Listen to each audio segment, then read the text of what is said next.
Naval warfare in World War II, it was just sudden, brutal, unforgiving. One second you have this massive steel warship. The next, it's just gone, a tomb for hundreds of men. And it's in this world, this high-stakes reality of total war, that some of the most unbelievable plans were ever hatched. All right, so let's get right into it. We're going to be talking about Operation JWIC, and I'm telling you, this is a mission so secret, so incredibly daring, it honestly sounds like something straight out of a movie. A story of unbelievable courage, deep, deep inside enemy territory. And that's really the question here, isn't it? How on earth could a tiny group of guys, just 14 of them on a beat-up fishing boat, actually land a punch on an entire empire? To get that, first, we've got to understand the target.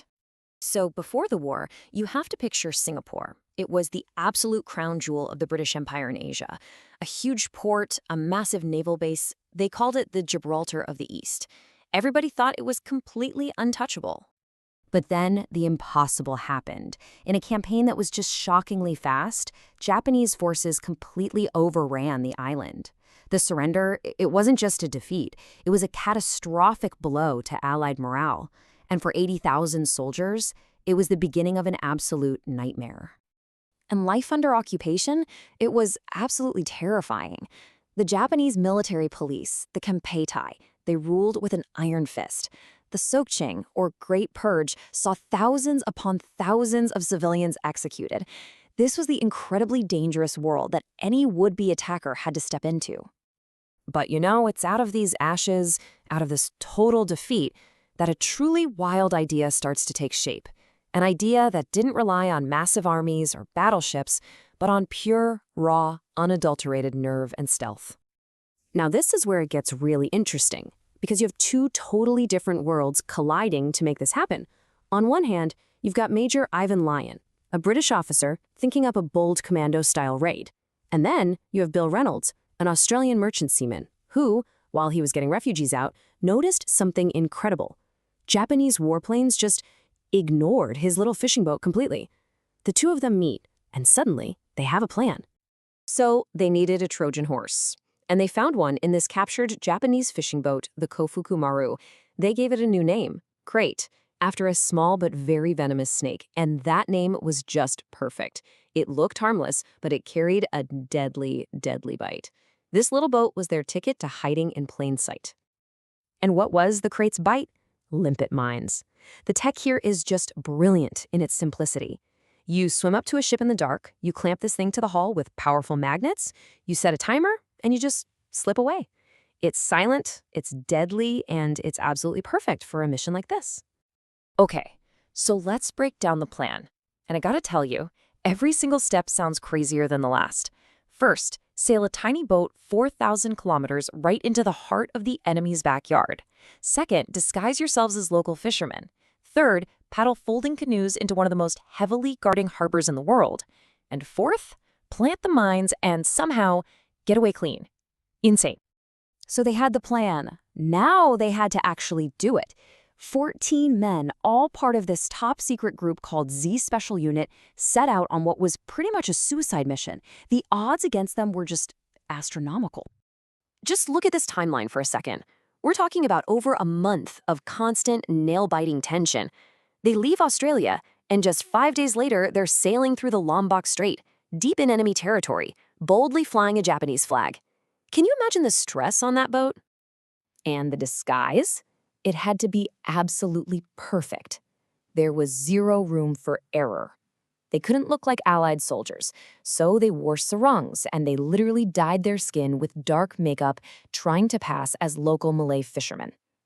One wrong move, one suspicious glance from a patrol, and it was all over. So after the Crate drops them off, 6 of the men start the final push. And this isn't some quick sprint. We're talking about days of exhausting paddling, hopping from island to island, and only moving under the complete cover of darkness. Just moving like ghosts towards their target. And this is where your heart just pounds. They're on a razor's edge the whole time. Once they're inside the harbor, they have these heart-stopping close calls. A Japanese crewman on a ship spots them, looks right at them, and just ignores them. A tugboat nearly runs them over. Their disguise, their sheer audacity was working. They were so unassuming they were basically invisible. Okay, so they did it. They placed the mines and vanished back into the night. From a purely military perspective, the mission was a home run, a staggering success. But, and this is a big but, victory in a secret war, it often comes with a terrible price no one saw coming. The next morning, boom, a series of massive explosions just rips through Singapore harbor. The final tally?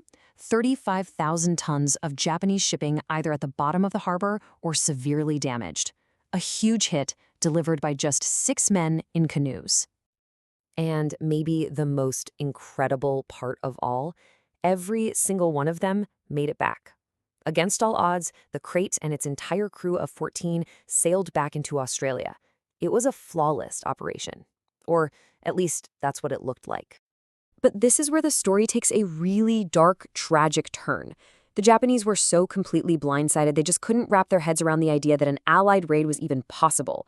So they blamed the wrong people. They blamed local civilians and Allied prisoners of war.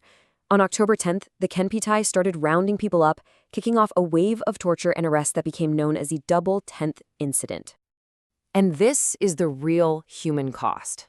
People like Elizabeth Choi, a local woman who had been courageously helping prisoners, she was arrested.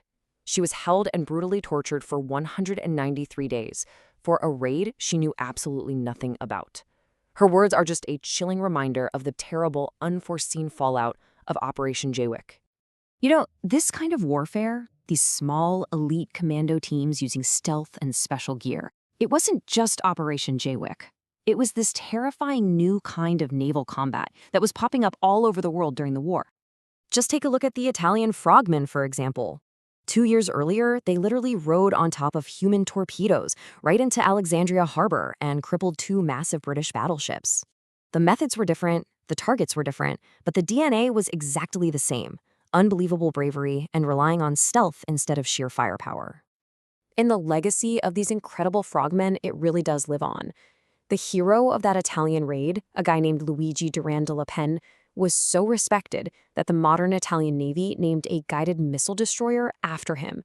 That ship just finished over 30 years of service in 2024. It's a direct line from those frogmen of the past to the sailors of today. And that brings us right back to Operation JWIC. It was, without a doubt, a brilliant military achievement, a textbook covert op. But it also led to unimaginable suffering for innocent people. It forces us to ask these really tough questions. When is a victory really a victory? And who is it that really pays the price for a secret war?